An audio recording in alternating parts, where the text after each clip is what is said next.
दोस्तों, आज काफ़ी दिनों बाद थोड़ा समस्या हुआ था, तो इस वजह से क्लासेस हुई थी, लेकिन क्लासेस अब प्रॉपरली आएंगी।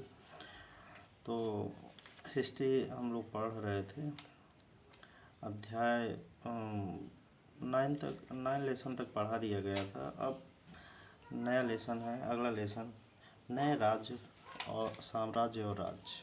नए साम्राज्य और राज्य कैसे बनते हैं। एक बच्चा है, जिज्ञासु बच्चा है, वो पूछता है कि नए राज्य और साम्राज्य कैसे बनते हैं। और इस बच्चा का नाम है अरविंद। अरविंद जो है अपने स्कूल में खेलने वाले नाटक में राजा की भूमिका अदा करता है। अब वह शाही वेशभूषा में मूँछों पर ताव देते हुए मूँछ पे ताव देते हुए कहता है, पहले कागज़ में लिपटी तलवार को शान से पकड़कर चहल कदमी करेगा। और ज़रा सोचो भाई, उसमें कितनी हैरानी हुई जब उसे बताया गया उससे बैठकर वीणा भी बजानी होगी। मतलब राजा ये भी काम करता है क्या। तो और वीणा बजानी पड़ेगी और गद्य पाठ भी करना होगा। एक संगीतक राजा कौन हो सकता है, और वह है कौन। अरविंद सोचो, क्या बताती हैं प्रशस्तियाँ। प्रशस्ति के बारे में है,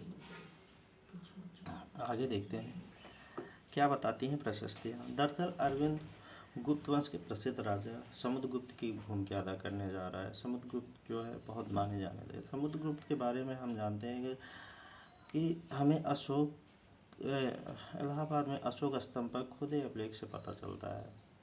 एक लंबे अभिलेख से पता चलता है। इसकी रचना जो है समुद्रगुप्त के दरबार में कवि के मंत्री रहे हरिसेन द्वारा एक काव्य के रूप में की है। इसके रचयिता के कौन थे? हरिसेन थे। यहाँ एक विशेष किस्म का अभिलेख है जिसे प्रशस्ति कहा गया है। जो विशेष किस्म का अभिलेख होता है उसे प्रशस्ति कहा गया है। यह एक संस्कृत शब्द है जिसका अर्थ है प्रशंसा। प्रशंसा मतलब प्रशस्ति का अर्थ है प्रशंसा करना। प्रशस्ति लिखने का एक प्रचलन भी था। उस समय जो है प्रशस्तियाँ लिखने का एक प्रचलन भी था कि हमने ये गौरव प्राप्त किया है, ये प्रशंसनीय नहीं है हो गया है। जैसे कि अध्याय 9 में हम गौतमी पुत्र सतकर्णी के बारे में पढ़ा है, वो भी प्रशस्ति लिखवाया था। तो सेम वैसे ही, परंतु गुप्त काल में इनका महत्व और भी बढ़ गया। गुप्त काल जो है इनका महत्व धीरे धीरे बढ़ता गया है, क्योंकि इनसे पुराने बारे में जानकारी जब प्राप्त हुई थी, ये भी सोचे कि हम और गौरव प्राप्त करें। इसके बारे में वहाँ पे कहा गया है। अब समुद्रगुप्त की प्रशस्तियाँ क्या थी। अब देखो, समुद्रगुप्त प्रशस्तियाँ हमें क्या बताते हैं। इसमें राजा एक युद्ध जीतने वाला जिसे कहा गया, विद्वान, उत्कृष्ट कवि, मतलब कवि भी था, और अव्वल नंबर वाला के रूप में भरपूर प्रशंसा की गई है। पहले तो उसमें पिछले में देखा गया था कि वो युद्ध के बारे में जानकार, लेकिन यहाँ पे उससे 2 कदम आगे, युद्ध को जीतने वाला भी विद्वान भी है और उत्कृष्ट कवि भी है। यहाँ उसे ईश्वर के बराबर बताया गया है। वह एक कदम और बढ़ के यहाँ ईश्वर के रूप में उनको यहाँ परिभाषित किया गया है। प्रशस्ति में लंबे लंबे वाक्य दिए गए, और यहाँ वैसे वाक्य जिसका अंश दिया गया है। आइए हम पढ़ते हैं कि वो वाक्य कौन से हैं।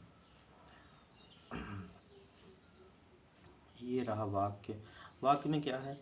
शरीर युद्ध मैदान में कुठारों कुल्हाड़ियों, तीर भालों, बर्छों, तलवारों, लोहे की गदाओं, नुकील तीरों तथा अन्य सैकड़ों हथियारों से लगे घाव के दाग से भरे होने के कारण अत्यंत सुंदर दिखता है। इसमें क्या क्या कहा गया है। युद्ध के मैदान में कुठारों, कुल्हाड़ियों, तीरों, भालों, बर्छों और तलवारों, लोहे की गदा जो हनुमान जी लेके चलते हैं, नुकील तीरों जो अर्जुन जी अपने धनुष बाण से प्रसिद्ध थे, अन्य सैकड़ों हथियारों से लगी घाव की ताक से भारी होने के कारण अत्यंत सुंदर दिखता है। यहाँ पे युद्ध की गरिमामय वर्णन किया गया है। ठीक है। अब आगे देखते हैं कि क्या है। गौर से देखोगे तो पाओगे यहाँ क्षेत्र को हरे रंग से रंगा गया है, ठीक है। कुछ मानचित्र है वहाँ देखा गया हरे रंग से, इसको कोई ज़रूरी नहीं है। तो आगे उसी तरह कुछ वैज्ञानिक, ये नहीं पढ़ने योग्य है, आगे हम लोग बढ़ते हैं। इसमें कहा क्या कहा गया, मानचित्र में हरे रंग का आर्यभट्ट उन्हें 9 सैनिकों का है जिन्हें समुद्रगुप्त ने हरा कर राज्यों को अपने साम्राज्य में मिला लिया। अब मानचित्र में जो है उसको देखिएगा, मानचित्र के बारे में पढ़िएगा, थोड़ा सा उसके बारे में और नॉलेज होगा, लेकिन हम लोग इसको छोड़ के आगे बढ़ते हैं।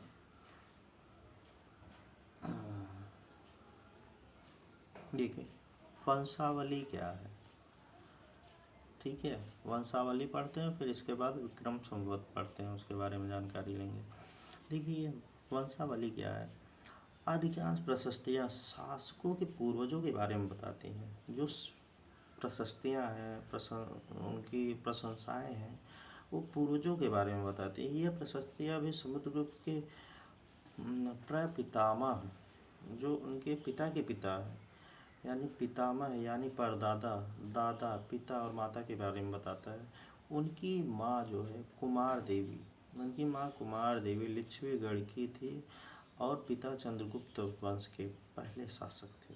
चंद्रगुप्त वंश के पहले शासक थे। यहाँ पे क्या इम्पोर्टेंट है, यहाँ पिता जो है चंद्रगुप्त के, गुप्त वंश के पहले शासक थे, और जिन्हें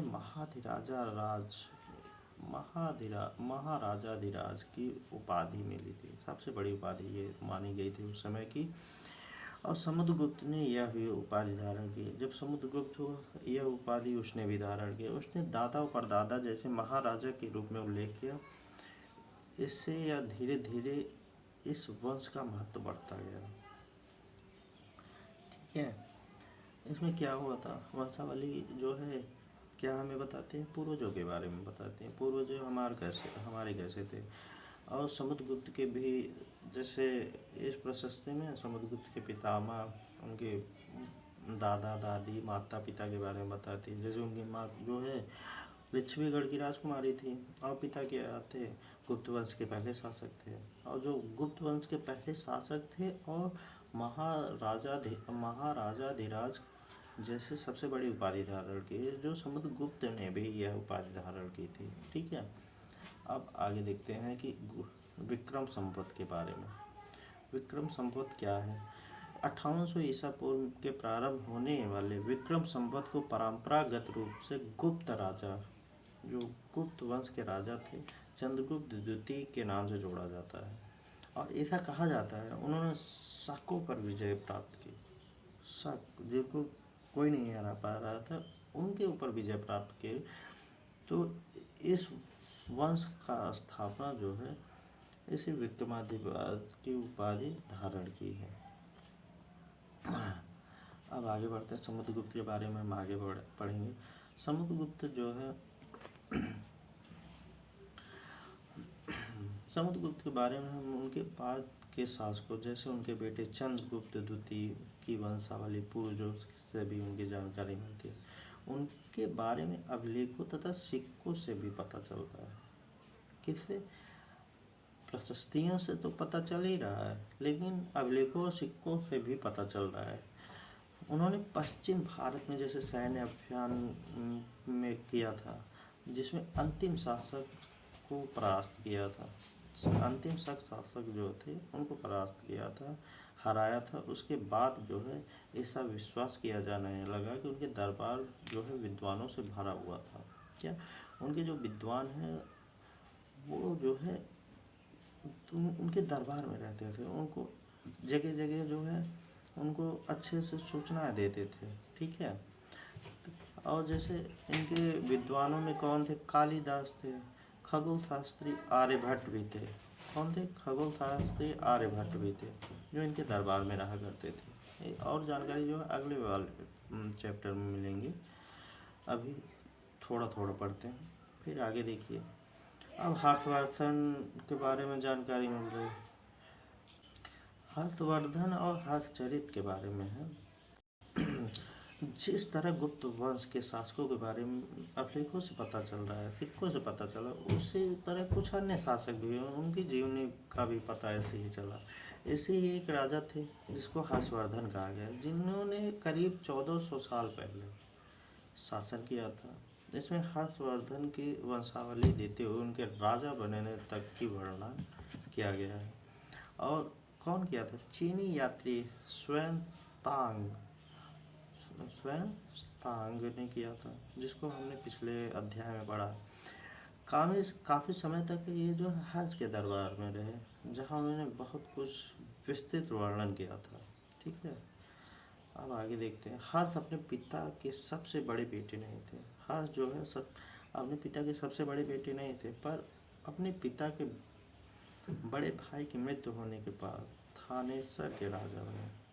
कहाँ के बने? हर्ष जो है सबसे बड़े बेटे भी नहीं थे, ये इनको जो है थानेसर का राजा बनाया गया। बड़े पिता और बड़े भाई की मृत्यु हो जाने के बाद उनकी बहनोई कन्नौज के शासक थे। जब वो बंगाल के शासक ने उन्हें मार डाला तो हर्ष ने कन्नौज को अपने अधीन कर लिया। इसका एक कहानी था। हर्ष के जो है बड़े भाई 3 परिवार थे। पिता थे, बड़े भाई थे, बहन थी और ये हर्ष थे। अब बहन की जो शादी होती है उनके बहनोई कन्नौज के शासक थे।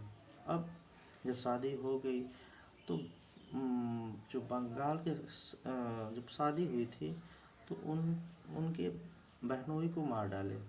तो इनके पिता जो है इनके बड़े भाई जो है गए, जो इनके बहन को हस्बैंड को मारा था तो उनको मार डाला। अब इसके बाद जो बंगाल के शासक जो था इनको मारा, तो उसका ये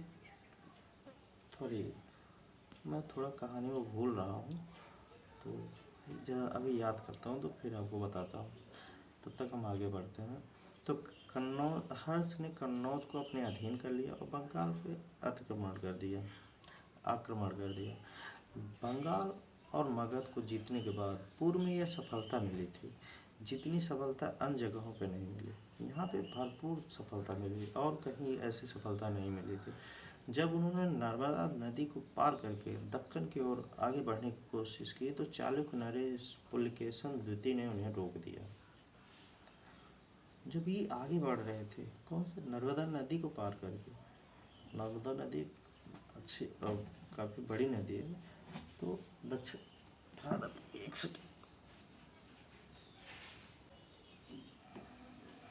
तो बंगाल तथा मगध को जीतकर पूर्व में सफलता हासिल की, उतनी अन्य जगहों पे नहीं मिली। तो ये दक्षिण को और बढ़ने लगे। तो जब बढ़ने की कोशिश की तो नर्मदा नदी को पार करना था। जब पार किया तो यहाँ चालुक्य नरेश जो थे पुलकेशन द्वितीय ने इन्हें रोक लिया।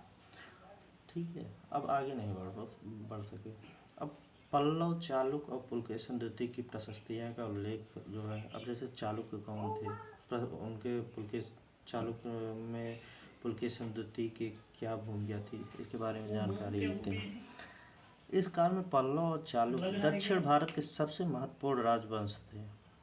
कहाँ थे? दक्षिण भारत के सबसे महत्वपूर्ण राजवंश थे। पल्लवों की उनकी राजधानी कांचीपुरम के आसपास के क्षेत्रों से लेकर कांचीपुरम के आसपास के क्षेत्रों को लेकर कावेरी नदी के डेल्टा तक फैला हुआ था। कहाँ? पल्लवों की राजधानी कांचीपुरम के आसपास को लेकर और कावेरी नदी के डेल्टा तक फैला हुआ था। जबकि चालुक्यों का राज्य कहाँ तक है? कृष्णा और तुंगभद्रा के नदियों के बीच का था। ठीक है, अब जो है चालुक्यों की राजधानी कहाँ की थी? ऐहोल थी। चालुक्य की राजधानी कहाँ थी? ऐहोल थी। ये इम्पोर्टेंट है और यह एक प्रमुख व्यापारिक केंद्र था और धीरे धीरे क्या बन गया? धार्मिक केंद्र भी बन गया। चालुक्य जो थे इनकी राजधानी थी ऐहोल और प्रमुख व्यापारिक केंद्र भी था। और धीरे धीरे जब व्यापारिक केंद्र वहाँ कई लोग आने लगे, जब आते रहेंगे तो धीरे धीरे धर्मशास्त्र भी आएगा। तो वहाँ एक धार्मिक केंद्र भी बन गया। जैसे जब धार्मिक केंद्र बनना होगा तो मंदिर अवश्य हुए होंगे, तो वहाँ कई मंदिर भी बने। ये देखिए, एक दूसरे से लिंक करके पढ़ेंगे तो आपको अच्छे समझ में आया। फिर कई मंदिर बने। पल्लव और चालुक्य एक दूसरे की सीमाओं का अतिक्रमण करते थे। अब पल्लव और चालुक्य दोनों में टकरार होने लगी। एक दूसरे की सीमाओं को भी ये लोग अपने में बताने लगे कि ये मेरा है, एक दूसरे के समय अतिक्रमण करने लगे। और मुख्य रूप से राजधानियों को निशाना बनाया जाता था, जिसमें समृद्ध शहर थे। अब राजधानी को आप निशाना बनाएंगे, वहाँ तो चहल पहल बहुत होगा, वहाँ अच्छे खासे इनकम होगी, वहाँ बड़े बड़े व्यापारी आते जाते रहेंगे, तो धीरे धीरे वहाँ का विकास होता रहेगा। तो धीरे धीरे गांव से शहर बनना स्टार्ट होगा। तो वही कहा गया, यहाँ राजधानी को निशाना बनाया जिसमें जो समृद्ध शहर रहा करते थे। अब पुलकेशिन द्वितीय क्या थे? सबसे प्रसिद्ध चालुक्य राजा थे। पुलकेशिन द्वितीय जो है चालुक्य राजा में सबसे प्रसिद्ध थे। उनके बारे में हमें उनकी दरबारी कवि रवि कीर्ति द्वारा रचित प्रशस्ति से पता चलता है। कैसे?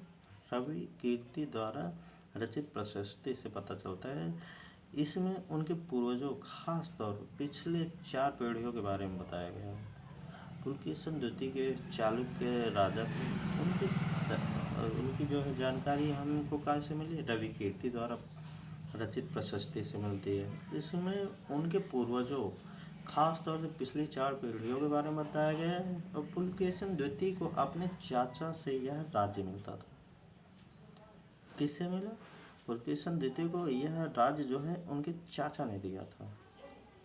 अब आगे देखते हैं। रवि कीर्ति के अनुसार उन्होंने पूर्व तथा पश्चिम दोनों समुद्र तटीय इलाकों में अपने अभियान चलाए। इसके अतिरिक्त उन्होंने हर्ष को भी आगे बढ़ने से रोका। मतलब हर्ष यहाँ सबसे उग्र और शक्तिशाली राजा थे, लेकिन पुलकेशिन द्वितीय ने हर्ष को भी रोक दिया। हर्ष का अर्थ है आनंद। रवि का कहना है कि इस पराजय के बाद हर्ष अब हर्ष नहीं रहा। जब ये हार गया हर्ष, तो हर्ष नहीं रहा। पुलकेशिन द्वितीय ने पल्लव राजा के ऊपर भी आक्रमण किया था। पुलकेशिन द्वितीय जो है पल्लव राजा जो थे उनके ऊपर भी आक्रमण किया, जिसे कांचीपुरम का दीवार के पीछे शरण लेनी पड़ी। और जो है वहाँ भाग के कांचीपुरम की दीवार के पीछे वो जाकर छुप गए। पर चालुक्यों की विजय अल्पकालीन थी। चालुक्य सोचे कि अब तो विजय मिल गई है, लेकिन उनकी ये सबसे बड़ी भूल थी। लड़ाई में दोनों वंश दुर्बल होते गए। पांडवों और चालुक्यों को अंततः राष्ट्रकूट तथा चोल वंशों ने समाप्त कर दिया। कौन कौन? पल्लवों और चालुक्य को अंततः राष्ट्रकूट जो थे और चोल वंश के शासकों ने उन्हें समाप्त कर दिया, जिसको हमने अगले क्लास में हम पढ़ेंगे। अब आगे देखते हैं इन राज्यों का प्रशासन कैसे चलता था। प्रशासन के बारे में जानकारी दी गई है कि इनको कैसे चलाया गया था। पहले इंद्र के राज्य कह महत्वपूर्ण बना। राजाओं की तरह इन राजाओं के लिए भूमिकर सबसे महत्वपूर्ण था। प्रशासन की प्राथमिक इकाइयाँ क्या थी? गांव थे। प्रशासन की प्राथमिक इकाइयाँ ये गांव पर अधिकार किया करते, लेकिन धीरे धीरे कई बदलाव आए। आर्थिक, सामाजिक, राजनीतिक तथा सहन शक्ति रखने वाले लोगों का समर्थन जुटाने के लिए कई कदम उठाए गए। किसी राजाओं ने आर्थिक, सामाजिक, राजनीतिक या सहन शक्ति रखने वाले लोगों का समर्थन जुटाने के लिए कई कदम उठाए, जो आगे उदाहरण की तरफ है। आगे पढ़ते हैं। कुछ महत्वपूर्ण उदाहरण जो हैं, क्या है? शासकीय पद पर अनुवांशिक लोग बैठने लगे, अर्थात अपने बेटे को बैठाने लगे। जैसा कि कवि हरिशरण अपने पिता की तरह महादंडनायक अर्थात मुख्य न्यायाधिकारी थे। समझे? जैसे समझ में आया भाई कि जैसे कुछ महत्वपूर्ण प्रशासनिकी तथा अनुवंशिकी बन गए, अर्थात बेटे अपने पिता का पद पाते थे। जैसा कि कवि हरिसेन अपने पिता की तरह महादंडनायक अर्थात मुख्य न्यायाधिकारी बने। कभी कभी एक ही व्यक्ति कई पदों पर कार्य करता था। जैसे कि हरिसेन एक महादंडनायक होने के साथ साथ कुमारामात्य अर्थात एक महत्वपूर्ण मंत्री तथा एक संत विग्रह अर्थात युद्ध और शांति के विषयों पर भी मंत्री बने। ठीक है, यहाँ कुछ ज़्यादा खास तो नहीं दिख रहा है। हाँ, बस यही था कि उस समय जो है पुत्रवाद वंशानुगत कार्य शुरू होने लगा था। अब ये क्या संभवतः वहाँ के लोग स्थानीय प्रशासन में मुख्य व्यक्तियों का बहुत बोलबाला था। इसमें नगर श्रेष्ठ यानी मुख्य बैंकर या शहर का व्यापारी सार्थवाह यानी व्यापारियों के कबीले का नेता, प्रथम कुलीक अर्थात मुख्य शिल्पकार तथा कास्यस्थानों यानी लिपों का प्रधान जैसे लोग रहा करते थे। तो ये जो है इतना आपके लिए बहुत इम्पोर्टेंट है, क्योंकि वो पूछ सकता है। स्थानीय प्रशासन में मुख्य व्यक्तियों का बहुत बोलबाला था। जैसे बोल दिया मुख्य बैंकर किसको उस समय कहा जाता था, शहर का मुख्य व्यापारी जो शहर का व्यापारी जो है। सार्थवाह इनको किसको कहा गया है, सार्थवाह क्या है, व्यापारियों के कबीलों का नेता जो रहा करता था। प्रथम कुलीक किसको कहा गया, मुख्य शिल्पकार किसको कहा गया है, यही सब पूछेगा। तो इसको आप लोग देख लीजिएगा। आगे बढ़ते हैं। इस तरह कुछ नीतियाँ जो है कुछ हद तक प्रभावशाली होती थी। इस तरह की नीतियाँ कुछ हद तक प्रभावशाली होती थी, पर समय के साथ साथ इनमें से कुछ व्यक्ति इतने अधिक शक्तिशाली हो जाते थे कि अपना स्वतंत्र राज्य स्थापित करते थे। यह नीतियाँ कुछ हद तक प्रभावशाली होती थी, तो इसके समय के साथ साथ उनके पास अधिक धन संपदा संचय होता था, तो वो अपना सेना रखने लगते थे, वो अपना एक स्वतंत्र राज्य स्थापित कर लेते थे। अब एक नए प्रकार की सेना कैसे रखते थे, आइए इसको देखते हैं। कुछ राजा जो है अभी भी पुराने राजाओं की तरह सुसंगठित सेना रखते थे। मतलब एक जिसमें सुसंगठित मतलब एक ऑर्गेनाइज तरीके से, जिसमें हाथी, रथ, घुड़सवार, पैदल सिपाही होते हैं। इनके साथ साथ कुछ सेना नायक भी होते थे। इनमें सेना नायकों की भूमिका अहम होती थी, जो आवश्यकता पड़ने पर राजा को सैनिकों की सहायता दिया करते थे। ठीक है, और जब कहीं लड़ाई होना होता तो राजा जो है सैनिकों को सहायता दिया करते थे। आवश्यकता पड़ने पर सैनिक भी राजा को सहायता देते थे। इस सेना नायकों को कोई नियमित वेतन नहीं दिया जाता था। उनको ये ज़रूरी नहीं था आज की डेट में कि आप सरकारी जॉब कर रहे हैं तो आपको 20,000 30,000, ये ऐसा कुछ नहीं, कोई नियमित वेतन नहीं दिया जाता। इसके बदले में उनको भूमि जो है उनको दान में दिया जाता था। आप भूमि से आप खेती करिए और अपना जीवन यापन करिए, ऐसा टाइम में था। और दी गई जो भूमि होते थे उनसे ये लोग कर भी वसूलते थे। अब जैसे भूमि दी जा रही है उससे कर भी वसूला जाता था, जिससे वो सेना तथा घोड़ों को देखभाल करते थे। साथ ही इससे युद्ध के लिए हथियार भी जुटाते थे। अब पैसा लेते थे, कर लेते थे, तो उससे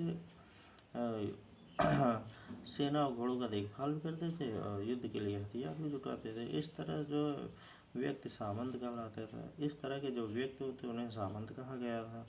जहाँ भी कहीं शासक दुर्बल होते थे, ये सामंत स्वतंत्र होने की कोशिश करते। जब कोई भी है आप दुर्बल रहेंगे तो आप रक्षा नहीं कर सकते थे, तो वो लोग छूटने के प्रयास करते थे, स्वतंत्र होने का प्रयास करते थे।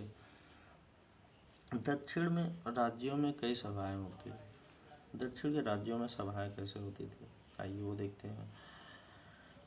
स्थानीय सभाओं की चर्चा जो है पल्लवों के अभिलेख में कई जगह मिला है। इनमें से एक था ब्राह्मण भूस्वामियों का संगठन, जिसे सभा कहा गया। ब्राह्मण जो है भूस्वामियों का संगठन था, जिसे सभा कहा गया। ये सभा उप समितियों के जरिए सिंचाई, खेती बाड़ी से जुड़े विभिन्न काम, सड़क निर्माण, स्थानीय मंदिरों को देखरेख का आदि का काम करते थे। जिन इलाकों के भूस्वामी ब्राह्मण नहीं थे, वहाँ उड़ नामक ग्राम तबाह होने की बात कही है। जिन इलाकों के भूस्वामी ब्राह्मण नहीं थे, वहाँ के जो है ग्राम सभा को और नाम से संबोधित किया गया। नगरम जो है व्यापारियों का एक संगठन का नाम था। नगरम जो है व्यापारियों के एक संगठन का नाम था। व्यापारी जो रहते थे उनका संगठन था। उनका जो संगठन का नाम था नगरम कहा गया। संभवतः इन सभाओं पर धनी तथा शक्तिशाली भूस्वामियों तथा व्यापारियों का नियंत्रण होता था। इनमें से बहुत से स्थानीय सभाएं जो है शताब्दियों तक, 100 सालों तक काम करती थी, मतलब वो आगे भी चलती थी। अब उस जमाने में आप लोग कैसे रहा करते थे? अब जनता के बारे में थोड़ा पढ़ लें। जनता कैसे वहाँ पे रहती थी। जनता जो है जनसाधारण के जीवन को थोड़ी बहुत झलक हमें नाटकों से तथा कुछ जो है स्रोतों से मिलती थी, अन्य स्रोतों से मिलती थी।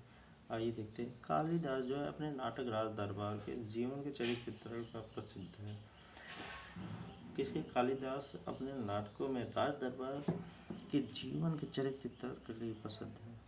इन नाटकों में एक रोचक बात यह भी थी कि राजा और अधिकांश ब्राह्मण को संस्कृत बोलते हुए दिखाया गया है, और जबकि अन्य लोगों को महिलाएं जो है प्रकृत बोलते हुए दिखाए गए हैं। उनका सबसे प्रसिद्ध नाटक अभिज्ञान शकुंतलम दुष्यंत नामक एक राजा और शकुंतला नामक एक युवती की प्रेम कहानी है। इस नाटक में गरीब मछुआरे के साथ राज कर्मचारियों के दुर्व्यवहार की बात कही गई है। मतलब उस समय भी दुर्व्यवहार किया जाता था गरीबों के साथ, जो आज भी हो रहा है। वो कहानी क्या थी? एक मछुआरे को एक अंगूठी मिली। एक मछुआरे को एक कीमती अंगूठी मिली। यह अंगूठी राजा के शकुंतला को भेंट की थी, पर दुर्घटनावश जो है उसे एक मछली ने निकल गया। जब मछुआरा उस अंगूठी को लेकर राजमहल पहुंचा तो द्वारपाल जो है चोरी का आरोप लगाया, और मुख्य पुलिस अधिकारी भी उसे पूरी तरह से पेश आया। उसको बहुत मारा पीटा। ये बुरी तो आगे जो है राजा उस अंगूठी को देख कर बहुत खुश हुए और मछुआरे को इनाम दिया गया। और पुलिस वाला और द्वारपाल जो है मछुआरे के इनाम का कुछ हिस्सा हड़पने के लिए उसके साथ शराब खाने चल पड़े। अब जो है आज के किसी गरीब को देखिए, वो पुलिस को खबर करता है, उसके साथ क्या व्यवहार किया जाता है, वही इसमें दिखाया गया है। अब देखिए, एक चीनी यात्री था फासियान, तो उन लोगों पर दुर्गत पर जो है वो उसने भी कुछ लिखा। चीनी यात्री फासियान ने का ध्यान उन लोगों की दुर्गति पर गया जिन्हें ऊंचे और शक्तिशाली लोग अछूत मानते थे। उन्हें शहरों के बाहर रहना पड़ता था। जो पहले जो है अछूत मानते थे उनको शहर में बाहर रखते थे, वही बारे में कहा गया। वे लिखते हैं कि अगर इन लोगों को शहर या बाजार के भीतर आना होता तो शहर को आगाह करने के लिए ये लकड़ी के एक टुकड़े पर चोट करते रहते। जैसे सभी आगाह को ये लकड़ी के टुकड़े पर चोट करते, उनको तब भीतर आने या बाजार में आने के लिए कहा जाता है। यह आवाज़ सुनकर वो लोग सतर्क हो जाने, अपने को छो जाने से या किसी प्रकार संपर्क से बचते थे। ये एक जगह बाणभट्ट द्वारा अभियान पर निकली राजा की सेना का बड़ा सजीव वर्णन था। ठीक है, आगे देखते हैं राजा की सेना कैसे थी। राजा की सेना जो है बड़ी मात्रा में साजो सामान को लेकर यात्रा करती थी, और इनमें हथियारों के अतिरिक्त रोजमर्रा का उपयोग करने के वाली चीज़ें जैसे बर्तन, असबाब, खाने पीने का सामान आदि विभिन्न प्रकार की चीज़ें जो शामिल थी। ये सारी चीज़ें ठेले और गाड़ियों पर तथा ऊँटों पर, हाथियों पर जैसे सामान ढोने वाले जानवरों पर लाद के ले जाया जाता था। इस विशाल सेना के साथ साथ संगीतकार नगाड़े, बिगुल, सुरही बजाते हुए चलते थे। रास्तों में पड़ने वाले गांव वालों को उनको सत्कार करना पड़ता। वे दही, गुड़, फूलों का उपहार ले आते और जानवरों का चारा भी देते। वे राजा से मिलना चाहते ताकि वह शिकायत कर कोई अनुरोध उनके समान रख सके। पर ये सेनाएं जो है जब चलती थी अपने पीछे विनाश का कारण बढ़ती, विध्वंस का निशान छोड़ जाती है। अक्सर गांव वाले झोपड़िया हाथी को चल जाते थे, व्यापारियों के कबीले को जूते पैर इस हलचल से भारे माहौल डर कर भाग जाते थे। बार वक्त दिखते पूरी दुनिया धूल के गर्ते में डूब जाती जब ये अपना लेके चलते थे साजो सामान। अब अन्य चीज़ें क्या है, अन्य चीज़ के बारे में हम देखते हैं। अब अन्य तो क्या है, अरब ढूंढिए, मानचित्र अरब ढूंढिए और मरुभूमि होते हुए सदियों से अरब यातायात का एक बड़ा केंद्र था। मरुभूमि मतलब मरुस्थलीय जो भूमि थी सदियों से अरब से यात्रा करने का केंद्र था। दरअसल ये अरब व्यापारी तथा नाविकों ने भारत और यूरोप के बीच समुद्र का व्यापार बढ़ाने के लिए एक महत्वपूर्ण भूमिका निभाई। मतलब यहाँ यातायात का एक साधन खोजा। अरब में रहने वाले लोग अन्य लोगों में बेदुइन थे जो घुमक्कड़ कबीले थे। ये मुख्य रूप से ऊँटों पर आश्रित थे। कहाँ पे? मुख्य रूप से ऊँटों पर आश्रित थे, ठीक है, क्योंकि इनका एक मजबूत जानवर था जो मरुभूमि में भी स्वस्थ रह सकता था। लगभग 1400 साल पहले पैगंबर मोहम्मद ने अरब में इस्लाम नामक एक नए धर्म की शुरुआत की। ईसाई धर्म की तरह इस्लाम ने भी अल्लाह को सर्वोपरि माना। उनके बाद सभी को समान माना गया। यहाँ इस्लाम धर्म के पवित्र ग्रंथ कुरान का एक अंश दिया गया। मुसलमान स्त्रियों और पुरुषों के लिए, विश्वास रखने वाले स्त्रियों और पुरुषों के लिए, भक्त स्त्रियों और पुरुषों के लिए, सच्चे स्त्रियों और पुरुषों के लिए, धैर्यवान स्थिर और मन स्त्रियों और पुरुषों के लिए, दान देने वाले स्त्री पुरुषों के लिए, उपवास रखने वाले, अपनी पवित्रता बनाए रखने वाले, अल्लाह को हमेशा याद करने वाले लोगों के लिए अल्लाह ने इन सब के लिए क्षमा और पुरस्कार रखा है। अगले 100 सालों के दौरान इस्लाम उत्तरी अफ्रीका, स्पेन, ईरान, भारत में फैला, जो कि अरब नाविक इस उपमहाद्वीप की तटीय बस्तियों से पहले ही परिचित थे। अब जो है अपने साथ नए धर्म को भी लेके आए। अब अरब के सिपाही ने करीब 1300 साल पहले सिंध को जीता। 1300 साल पहले सिंध को जीत लिया। अब देखिए उपयोगी शब्द क्या है, आपको जो जरूरी शब्द है उनको याद करना है। उपयोगी शब्द क्या है? प्रशस्ति है, आर्यवर्त, दक्षिणापद, वंशावली, वंशाविक पदाधिकारी, सामंत सभा, नगरम, इन सब के बारे में है। आज का क्लास यहीं समाप्त करते हैं। आप लोग को अच्छा लगा होगा, कमेंट करिए, बताइए कि कोई क्वेश्चन हो तो मुझसे पूछिएगा। आगे की क्लास कल रहेगी इसी समय। तब तक के लिए जय हिंद।